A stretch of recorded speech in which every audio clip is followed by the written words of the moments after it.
अङ्गम् हरेः पुलकभूषणमाश्रयन्ती भृङ्गाङ्गनेव मुकुलाभरणम् तमालम्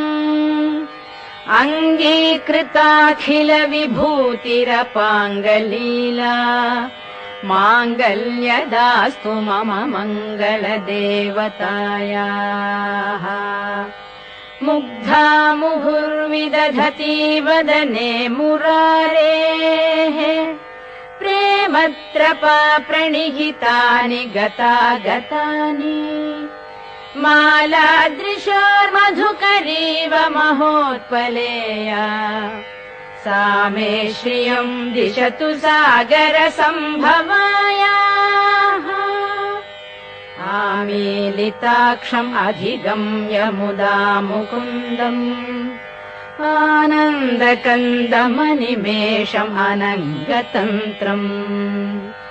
आकेकरस्थितकनीनिकपक्ष्मनेत्रम् भूत्यै भवेन्मम भुजङ्गशयाङ्गनायाः बाह्वन्तरे मधुजितश्रितकौस्तुभेया हारावलीव हरिनीलमयी विभाति कामप्रदा भगवतोऽपि कटाक्षमाला कल्याणमावहतु मे कमलालयायाः कालाम्बुदालिललितो रसिकैटभारे धाराधरे स्फुरति या तडिदङ्गनेव मातुः समस्तजगताम् महनीयमूर्तिः भद्राणि मे दिशतु भार्गवनन्दनायाः प्राप्तम् पदम् प्रथमतः खलु यत्प्रभावात् माङ्गल्यभाजि मधुमाथिनि मन्मथेन मय्यापतेत् तदिह मन्थरमीक्षणार्थम् मन्दालसम् च मकरालय कन्यकायाः विश्वामरेन्द्रपदविभ्रमदानदक्षम् आनन्दहेतुरधिकम् मुरविद्विषोऽपि ईशम् निषीदतु मयि क्षणमीक्षणार्थम् इन्दीवरोदर सहोदरमिन्दिरायाः इष्टाविशिष्टमतयोऽपि यया दयार्द्रदृष्ट्या त्रिविष्टपपदम् सुलभम् लभन्ते दृष्टिः प्रहृष्टकमलोदर दीप्तिरिष्टाम् पुष्टिम् कृषिष्ट मम पुष्करविष्टरायाः दद्याद्दयानुपवनो द्रविणाम्बुधाराम् अस्मिन्न किञ्चन विहङ्गशिशौ विषण्णे दद्याद्दयानुपवनो द्रविणाम्बुधाराम् अस्मिन्न किञ्चन विहङ्गशिशौ विषण्णे दुष्कर्म घर्ममपनीय चिराय दूरम् नारायण प्रणयिनी नयनाम्बुवाहः गीर्देवदेति गरुडध्वज सुन्दरीति शाकम्भरीति शशिशेखर वल्लभेति सृष्टिस्थितिप्रलयकेलिषु संस्थितायै तस्यै नमस्त्रिभुवनैकगुरोस्तरुण्यै श्रुत्यै नमोऽस्तु शुभकर्मफलप्रसूत्यै रत्यै नमोऽस्तु रमणीयगुणार्णवायै शक्त्यै नमोऽस्तु शतपत्रनिकेतनायै पुष्ट्यै नमोऽस्तु पुरुषोत्तमवल्लभायै नमोऽस्तु नालीकनिभाननायै नमोऽस्तु दुग्धोदधिजन्मभूम्यै नमोऽस्तु सोमामृतसोदरायै नमोऽस्तु नारायण वल्लभायै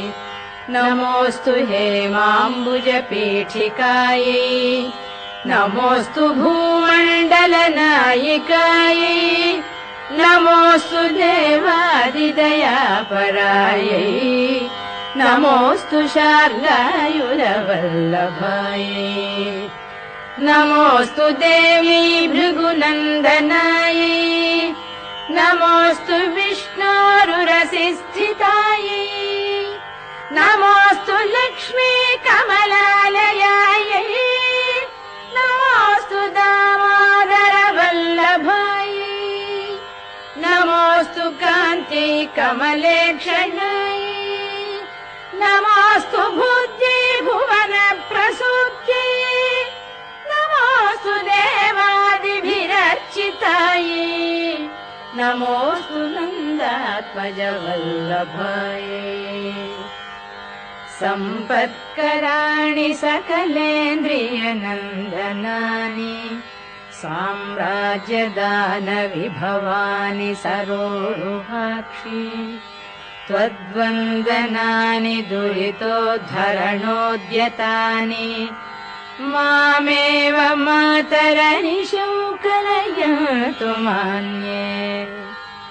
यत्कटाक्षसमुपासनाविधिः सेवकस्य सकलार्थसम्पदः सन्तनोति वचनाङ्गमानसैः त्वाम् मुरारिहृदयेश्वरीम् भजे सरसिजनिलये सरोजहस्ते धवलतमाम् शुकगन्धमाल्यशोभे भगवति हरिवल्लभे मनोज्ञे त्रिभुवनभूतिकरि प्रसीद मह्यम् भगवति हरिवल्लभे मनोज्ञे त्रिभुवनभूतिकरि प्रसीद मह्यम् दिग्हस्तिभिः कनककुम्भमुखावसृष्टस्वर्वाहिनी विमलचारुजलप्लुताङ्गी प्रातर्नमामि जगताम् जननीम् अशेषलोकाधिनाथ गृहिणीम् अमृताब्धिपुत्रीम् कमले कमलाक्षवल्लभे त्वम् करुणापूरतरङ्गितैरपाङ्गैः अवलोकय माम् अकिञ्चनानाम् प्रथमम् पात्रम् अकृत्रिमम् दयायाः स्तुवन्ति ये स्तुतिभिरमूभिरल्वघम् त्रयीमयीम् त्रिभुवनमातरम् रमाम् गुणाधिक गुरुतर भाग्यभागिनः भवन्ति ते भुवि बुध